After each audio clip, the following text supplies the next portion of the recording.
Sí, yo creo que el tema de la sobrerepresentación y sobrevaloración dentro de la Constitución, como otros muchos temas, se deberán de revisar para una posible reforma electoral. Sin embargo, este tema cobró especial relevancia producto de los resultados obtenidos en las urnas. Creo que el tema de la sobrerepresentación quedó claro el día de hoy, que constitucionalmente está establecido como máximo el 8% de la misma. No hay nada que no esté actuando este Consejo que esté fuera de la ley, de la Constitución y nuestros propios reglamentos y acuerdos. Así que sí, hay muchos temas y seguramente estaremos trabajando con la sociedad civil, con los partidos políticos, con el propio personal experto del instituto para poder llevar, si es que esto se presentara, una propuesta que abone a los trabajos del instituto. Claudia Flores, N+. Gracias, Carmen. Muy buenas tardes, consejera presidenta. Preguntarle, de cara ya prácticamente a la reforma judicial, ustedes pues prácticamente hoy concluyen su trabajo con la elección de este proceso electoral y lo que viene es la inminente aprobación de la reforma judicial. Ustedes tendrán mucho que hacer en este sentido. ¿Ya han avanzado en el análisis? ¿Se reunirá usted con alguna autoridad, aparte de que ya lo hizo con los legisladores? ¿En qué va este proceso? Ya hubo incluso la presentación de una boleta electoral por parte de la Secretaría de Gobernación. ¿Cómo la ven ustedes? Me gustaría tener pues lo más relevante o lo último que tenga usted de información en este sentido y de preparativos. Gracias. Lo que tenemos nosotros de información aquí en el instituto es lo que todo el país tiene. Lo que está en lo público es lo que nosotros tenemos. Hay trabajos que se tienen que ir haciendo de manera preparatoria. Habría que ver primero cómo están los avances de la reforma, posible reforma judicial en el propio Congreso de la Unión. No hemos trabajado formalmente con nadie este tema de la reforma. Creo que lleva sus etapas y está en la etapa que tiene que ser dilucidada, discutida, dialogada al interior del Congreso de la Unión. Una vez que seamos convocados, seguramente tendremos muchísimo que aportar en la materia de organización e implementación. Preguntarle, este proyecto último que se dio a conocer contempla que haya pues prácticamente dos etapas de esta elección, una en el 2025, el año que entra, y otra en 2027. ¿Despresuriza que sea en dos etapas a la organización electoral de este primer proceso de la reforma judicial? Por una parte, y por otro lado, preguntarle en el tema del año entrante, ¿estarían ustedes en condiciones ya y están preparando su presupuesto considerando esta reforma o no lo pueden contemplar hasta que sepan exactamente cómo queda? Sí, seguramente, Claudia, es muy buenísima la pregunta, pues en víspera o en vista de lo que públicamente tenemos como conocimiento como funcionarios públicos electorales, habremos de tomar las debidas precauciones. Lo hicimos en el proceso presupuestal anterior, el que tenía para este año, precautoriamente incluimos algunas partes en el presupuesto. Hoy no será la excepción. Si se presentara la aprobación de la reforma en la Cámara, inmediatamente tendrá que ser impactada una proyección para contemplar la implementación en el 2025. ¿Despresuriza o no despresuriza la mitad que estás planteando en los procesos electorales?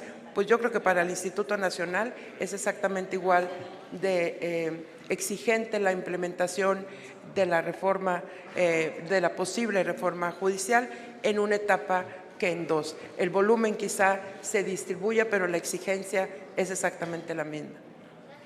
Raimundo González, Encuentro Vital. Sí. Consejera presidenta. Hola, buenas tardes. Buenas tardes.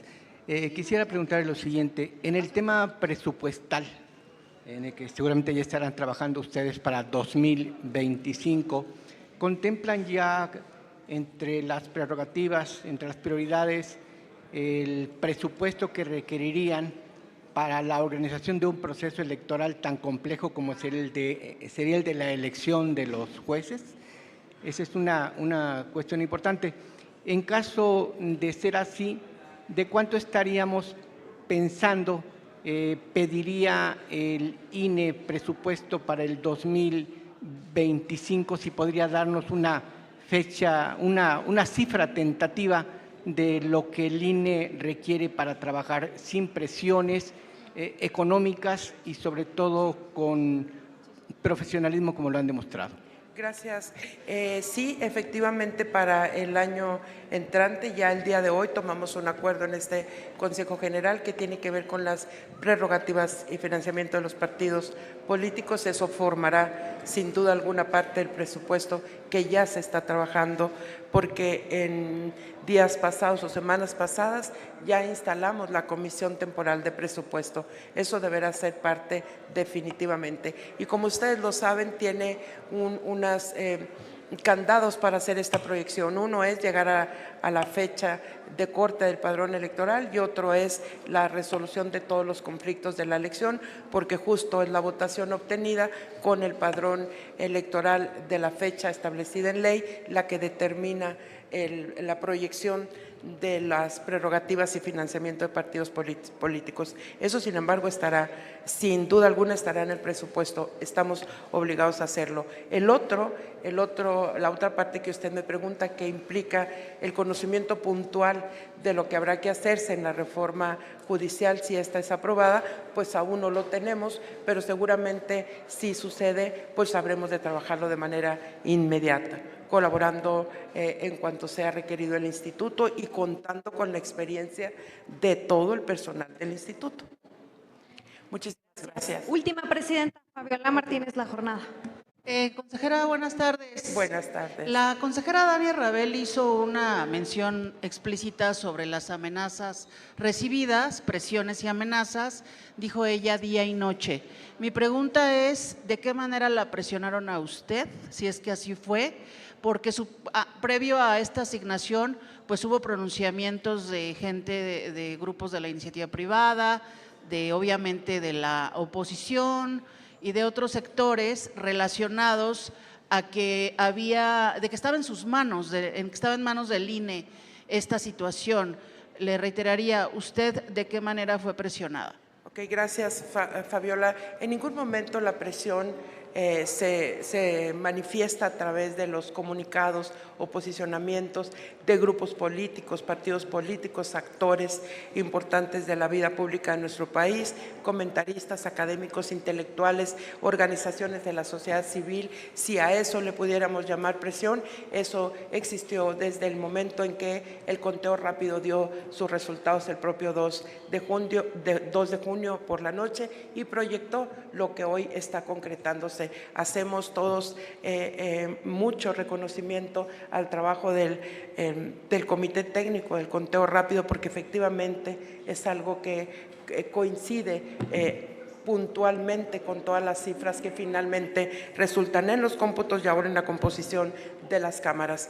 En ningún momento sentí presión, en ningún momento la tomé como presión, pero sí la tomo con mucho respeto y responsabilidad todas las posiciones que en lo público se han manifestado.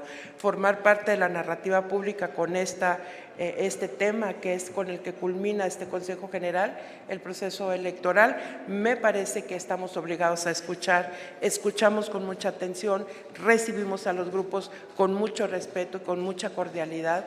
Estuvimos siempre atentos a lo que nos establecían. Sin embargo, como lo dije en mi participación, no me puedo apartar de la Constitución por posicionamientos públicos que algunos distorsionan incluso la realidad de lo que está sucediendo aquí al interior del instituto. Aún así, no hay ni una presión que haya sentido de manera especial, ni de servidores públicos, ni de los actores políticos, ni de ningún grupo, como ya lo marqué.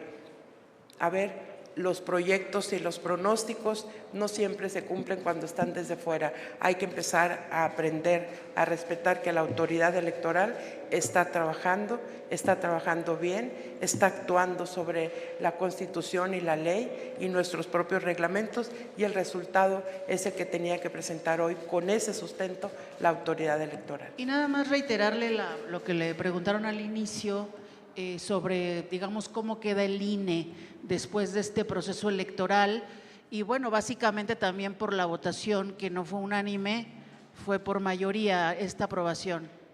No, claro, en las colegialidades siempre se dan las unanimidades o las mayorías y ambas son válidas, dependiendo en qué momento nos encontremos. Hubo una propuesta muy a destiempo, considero yo, porque fue presentada apenas el día de ayer, sin mucha posibilidad de compartirla y dialogarla, incluso con los propios partidos políticos, pero es una propuesta que sale de una idea renovada de cómo darle una solución a esto que en la narrativa pública se vino colocando. Pero tenemos una solución, siempre es el apego a la Constitución y a la ley, no hay otra. No podemos inventar al final del camino una nueva manera de hacerlo. Queda bien el INE, somos respetuosos los unos con los otros, por supuesto. Hay que respetar las ideas y los posicionamientos de todos, pero sobre todo hay que respetar el resultado de la votación. Por mayoría o por unanimidad, esta es la solución o este es el acuerdo que hoy toma la autoridad electoral. Muchísimas Gracias, presidenta. Gracias, compañeros.